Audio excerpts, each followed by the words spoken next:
Hi, so I'm back with a new card. For this one, I've restricted myself to only using stuff out of my scraps because I find that I get loads of bits and I think I don't know what I'm going to do with that. So I'm starting off with, this is the base that was actually in my scrapbox of early espresso. And then I'm just going to round the corners with my corner rounder of a piece of, I think it's cherry cobbler, but it might, yeah, it's cherry cobbler. I don't know why I'm even wondering. It's cherry cobbler. Yes, I'm just going to round the corners just to make it look a bit different. I did consider stamping on this, but then I quite like it as it is, so I decided to leave that. And then I'm just going to stick that to the base with my snail. Like so. I've done a really narrow border because I hope that's going to look good. So yeah, you can see the rounded corners on the base card. We'll put that to one side. Then I had some Twitter painted paper left, so I'm just going to punch out 3 circles using my 1 1/4 inch circle punch. So I left myself with even more scraps, but it's being used. It's better than it being ignored. And then I've got the circle punch that is really good for matting that, which is 1 3/8 inches, and I'm just going to cut 3 of those. So yeah, I'm getting rid of my scraps. And I'm cutting that in soft suede. So that's a couple of bits gone. And what I was going to do, I'm going to stick the pattern paper on flat, and then I'm going to stick the whole, what's it called? The matte part that is layered onto, I'm going to stick that up 3D. So I'll just stick these on with my snail, and then it's obviously really instant and the paper doesn't wrinkle. So they're my 3 like that. And then I need my, well actually we might come back to them. Then I have got a strip for a sentiment, and I'm going to use the early espresso ink to match the base card, and for that I'm going to use the Just Because stamp from It's Your Day. And what I did was I just got this scrap, I think it's Naturals Ivory is the colour. That's a bit wonky, I might have another go. Oh, even worse, flip over. I've got 4 chances on this one or I'm stuffed. Right, the best one is this one. So I've done it a few times because I hate measuring things, so I'm just really lazy, and I'll just fill up a scrap until I'm happy with it.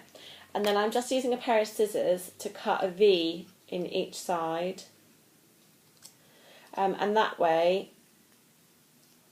you get like a little flag type thing.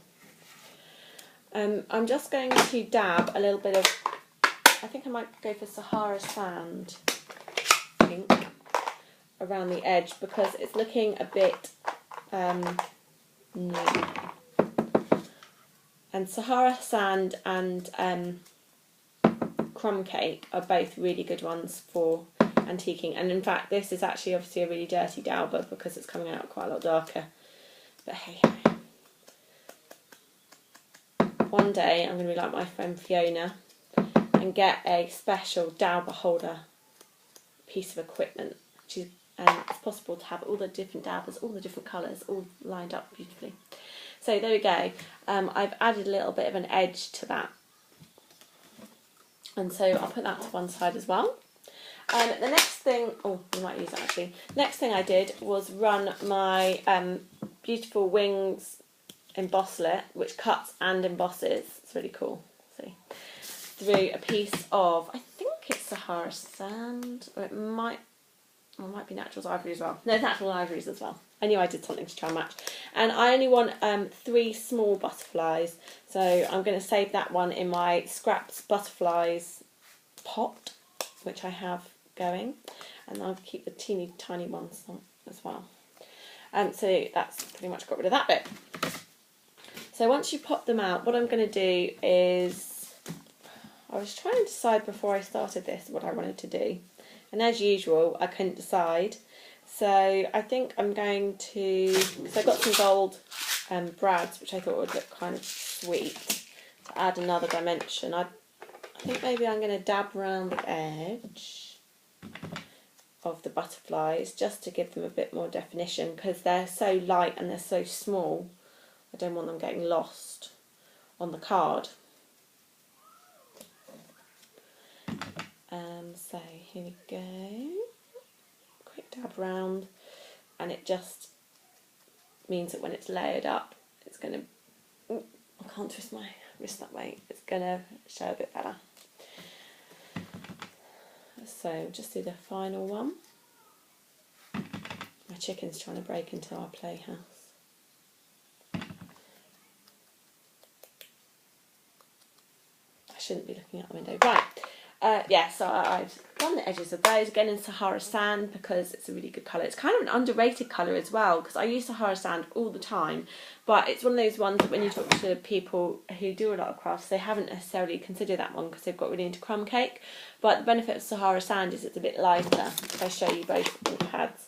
So this is the crumb cake and this is the Sahara Sand. So Sahara Sand is just a bit more subtle really. Okay. So next, I'm just going to pierce using my piercing tool and my mat pack. I haven't got the guide bit out, I've just got the mat to stop the table being damaged and the foamy layer. And I'm just going to stab these circles at random places. If I think about it too hard, I'll get all hung up on measuring it all out. So I think we'll just go with the stabbing approach. And once the hole's there, it means that this gold brad can be put in, and I'm going to just, oh, that's right on the edge because I missed, but never mind. If you do want to do a brad right on the edge, you can always bend it at a funny angle. So that one's right on the edge there. I didn't want the brad to show, so I've just bent it round another way, and because we're going to do them raised up, it won't really matter. And the last one, this is right in the middle. Okay, so we've got our three ready to go. Let's put the lid on this before I pierce myself. Yeah, so I'm just going to put a single dimensional on the back of each of these because they don't really need much holding, that'll be plenty. And then we'll bring our card base back in the right way up. That could have been really bad. It's a bit disappointing. Then it becomes one of those accidentally on purpose type things.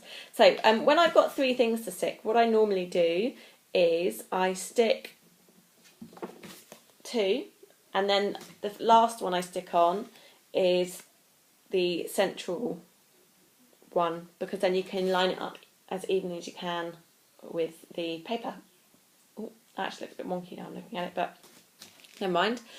And I'm going to use mini glue dots to stick on the butterflies because, well, they're mini, so that's quite handy. And also it means that you can move it about a bit before you stick it.